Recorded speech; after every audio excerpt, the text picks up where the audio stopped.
आपको बता दें, जहां कांग्रेस ने एक बार फिर ब्लॉक अध्यक्षों की घोषणा की है। कांग्रेस ने 47 नए ब्लॉक अध्यक्ष घोषित किए हैं और अब तक 3 चरण में 235 ब्लॉक अध्यक्षों की घोषणा की जा चुकी है। तो नए ब्लॉक अध्यक्षों की घोषणा हुई है। अब तक 3 चरणों में ब्लॉक अध्यक्षों की घोषणा हुई है। 235 ब्लॉक अध्यक्ष की घोषणा हो चुकी है। 47 नए ब्लॉक अध्यक्षों की घोषणा एक बार फिर से कांग्रेस ने की है। तो इस वक्त की बड़ी खबर आपको बता रहे हैं, कांग्रेस ने 47 नए ब्लॉक अध्यक्षों की घोषणा की है। कांग्रेस ने एक बार फिर 47 नए ब्लॉक अध्यक्षों की घोषणा की है और अब तक 3 चरणों में ब्लॉक अध्यक्षों की घोषणा की जा चुकी है। तो कुल मिलाकर अब तक 3 चरणों में 235 ब्लॉक अध्यक्षों की घोषणा हो चुकी है। जयपुर से इस वक्त की ये बड़ी खबर आप तक पहुंचा रहे हैं। कांग्रेस ने 47 नए ब्लॉक अध्यक्ष घोषित किए हैं। कांग्रेस ने एक बार फिर ब्लॉक अध्यक्षों की घोषणा की है। नए ब्लॉक अध्यक्षों के बारे में कांग्रेस ने घोषणा की है। 3 चरणों में ब्लॉक अध्यक्षों के बारे में घोषणा हो चुकी है। तो कुल मिलाकर 235 ब्लॉक अध्यक्षों की घोषणा अब तक हो चुकी है।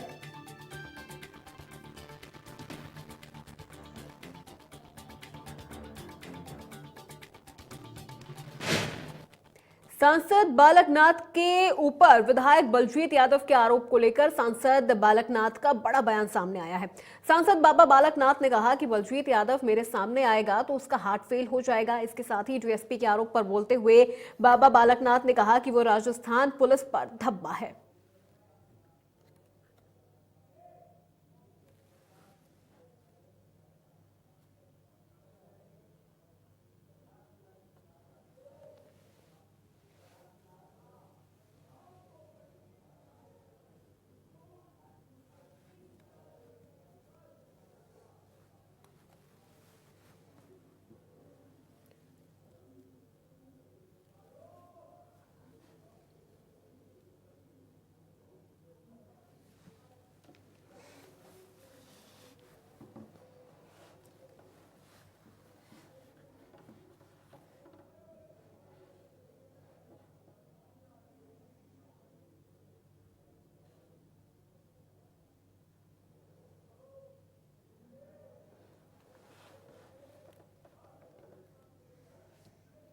चलिए खबरों में आगे बढ़ते हैं। जयपुर के कानूड़िया पीजी महिला महाविद्यालय में अंतर महाविद्यालय युवा महोत्सव कस्तूरी 2023 का शुभारंभ हुआ। ये कार्यक्रम 10 से 13 जनवरी तक आयोजित किया जाएगा। इस कार्यक्रम में डॉक्टर कृष्णा पूनिया बतौर मुख्य अतिथि शामिल हुई। पूनिया ने दीप प्रज्वलन कर कार्यक्रम की शुरुआत की। इसके बाद अपने संबोधन में पूनिया ने हार को भी सकारात्मक रूप में स्वीकार करने और आत्महत्या जैसे कदम न उठाने का संदेश दिया। उन्होंने अपने अनुभव साझा करते हुए कहा कि युवाओं को खेल में भागीदारी के लिए प्रोत्साहित किया।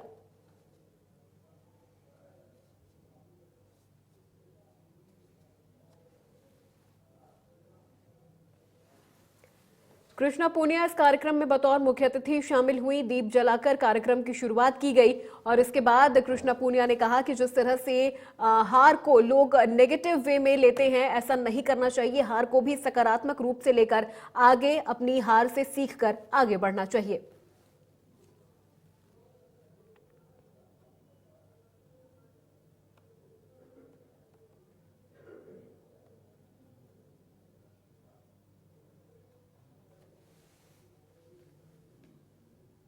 अंतर महाविद्यालय में हुए कार्यक्रम में कृष्णा पूनिया मुख्य अतिथि के तौर पर शामिल हुई। अंतर महाविद्यालय में ये कार्यक्रम का आयोजन हुआ था। 10 से 13 जनवरी तक यहाँ पर कार्यक्रम का आयोजन होने वाला है और आपको बता दें कृष्णा पूनिया बतौर मुख्य अतिथि इस कार्यक्रम में शामिल हुए।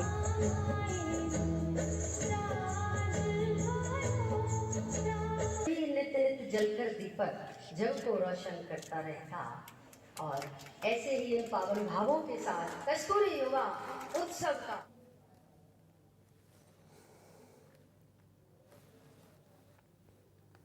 मेडिकल ऑफिसर भर्ती 2022 का परिणाम जारी हो गया है। चिकित्सा एवं स्वास्थ्य मंत्री प्रसादी लाल मीणा ने अपने आवास से RUHS की वेबसाइट पर क्लिक कर मेडिकल ऑफिसर भर्ती परीक्षा 2022 का परिणाम जारी किया है। बता दें कि 1765 पदों पर भर्ती की गई थी। मंत्री प्रसादी लाल मीणा ने कहा कि राजस्थान की आधारभूत चिकित्सा सेवाओं के सुदृढ़ीकरण की दिशा में ये एक महत्वपूर्ण कदम है। नए चिकित्सकों के भर्ती होने से दूरदराज के चिकित्सा संस्थानों में चिकित्सक उपलब्ध होंगे। इससे लोगों को सही समय पर इलाज उपलब्ध हो पाएगा।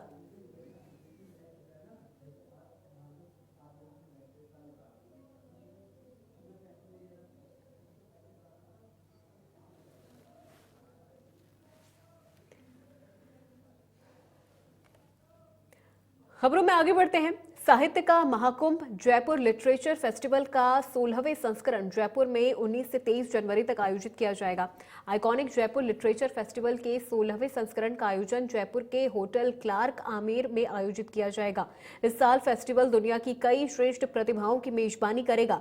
क्लार्क्स आमेर होटल में आयोजित एक प्रेस कॉन्फ्रेंस में मीडिया को संबोधित करते हुए टीम वर्क आर्ट्स के मैनेजिंग डायरेक्टर और जयपुर लिटरेचर फेस्टिवल के प्रोड्यूसर संजय के रॉय ने कहा कि जयपुर लिटरेचर फेस्टिवल का आयोजन 19 से 23 जनवरी तक आयोजित किया जाएगा। इस बार फेस्टिवल में देश दुनिया भर के कई जाने माने वक्ता विभिन्न राष्ट्रीय और अंतर्राष्ट्रीय मुद्दों पर अपनी बातें रखेंगे। इस बार विश्व भर के अलग अलग देशों के करीब 400 स्पीकर्स शामिल होंगे। इस बार फेस्टिवल में नोबेल प्राइज से सम्मानित Abdul Razak Gurnah, international Booker prize विजेता गीतांजलि श्री, लेखिका डेजी रॉकवेल, लेखिका दीप्ति कपूर, बुकर विजेता बुनार्द्रीन एवारस्तो, प्रसिद्ध लेखक सिद्धार्थ मुखर्जी, बुकर विजेता शेहान करुणा तिलक, गीतकार गुलजार, प्रोड्यूसर ओनीर, शास्त्रीय संगीतकार हरिप्रसाद चौरसिया समेत अनेक हस्तियां इस बार जयपुर लिटरेचर फेस्टिवल में शिरकत करेंगी। साहित्य के इस महाकुंभ में भाषाओं के भी खूब रंग देखने को मिलेंगे, जिनमें 21 भारतीय और 14 अंतर्राष्ट्रीय भाषाएं शामिल होंगी।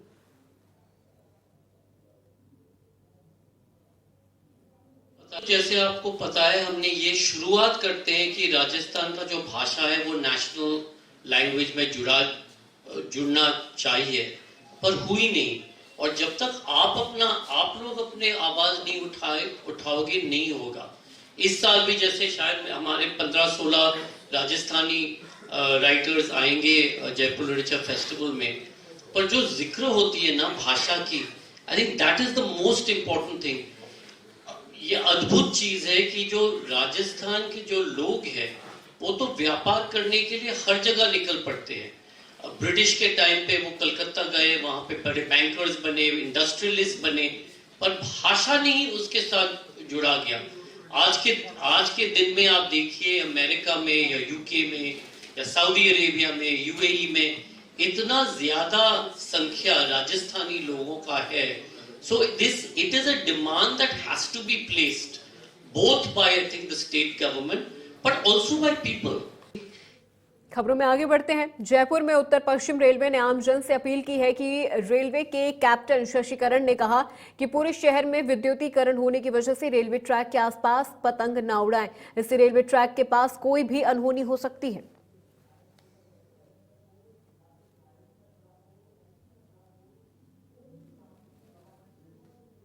के तारों मकर संक्रांति का पर्व पूरे जयपुर में बहुत ही उल्लास के साथ मनाया जाता है और पतंगबाजी इसका एक बहुत ही आकर्षण रहता है।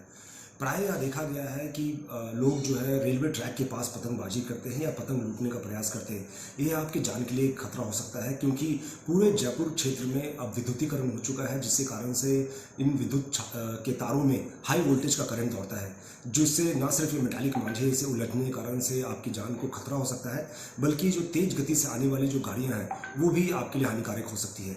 अतः आपसे पुनः अनुरोध है कि कृपया पतंगबाजी या पतंग लूटने के लिए रेलवे ट्रैक के पास ना जाएं। हमारे रेलवे। अगली खबर जयपुर से है, जहां पर आरपीएससी पेपर लीक प्रकरण से जुड़ी ये बड़ी खबर आपको बता दें। शिक्षक भर्ती घोटाले के मुख्य आरोपी पर एक्शन लिया गया है।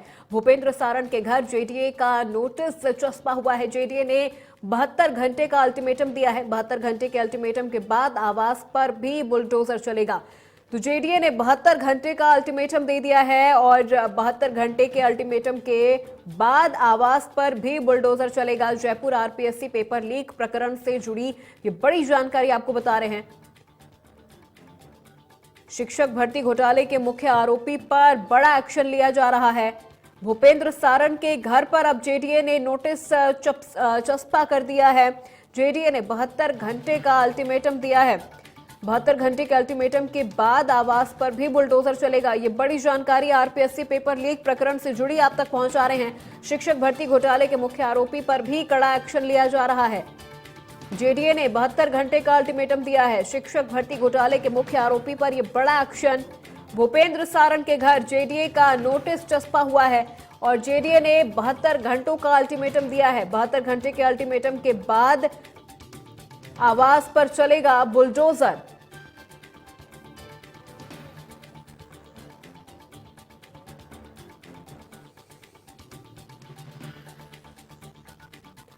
तो शिक्षक भर्ती घोटाले से जुड़ी ये बड़ी जानकारी आप तक पहुंचा रहे हैं। मुख्य आरोपी पर कड़ी कार्रवाई हो रही है। भूपेंद्र सारण के घर जेडीए ने नोटिस चस्पा किया है। जेडीए ने करीब 72 घंटों का अल्टीमेटम दिया है और 72 घंटे के बाद आवास पर चलेगा बुलडोजर।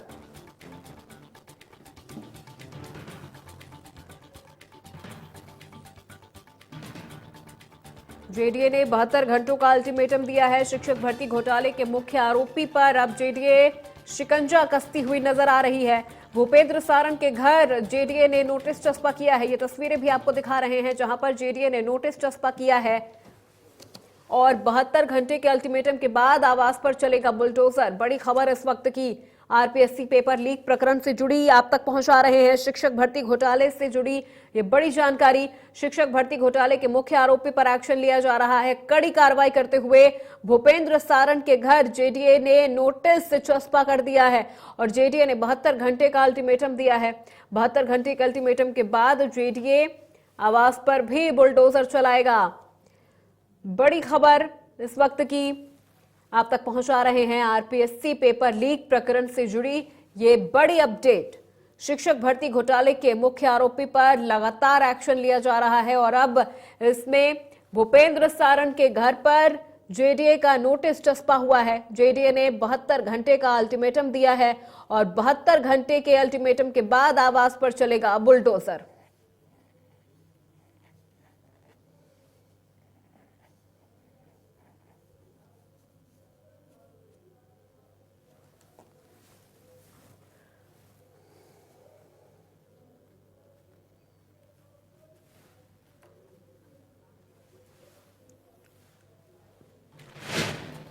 जयपुर के जवाहर नगर इलाके में 5 साल की बच्ची से दुष्कर्म का प्रयास करने का मामला सामने आया है। फिलहाल पीड़ित बच्ची को जेके लोन हॉस्पिटल में भर्ती करवाया गया है जहां उसका इलाज जारी है।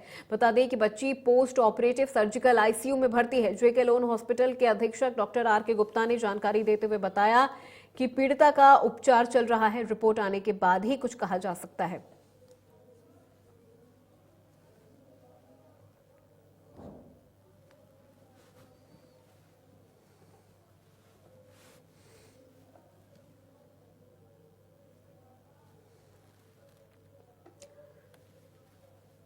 तो फिलहाल बुलेटिन में मेरे साथ बस इतना ही। देश प्रदेश की तमाम बड़ी खबरों के लिए देखते रहिए इंडिया न्यूज।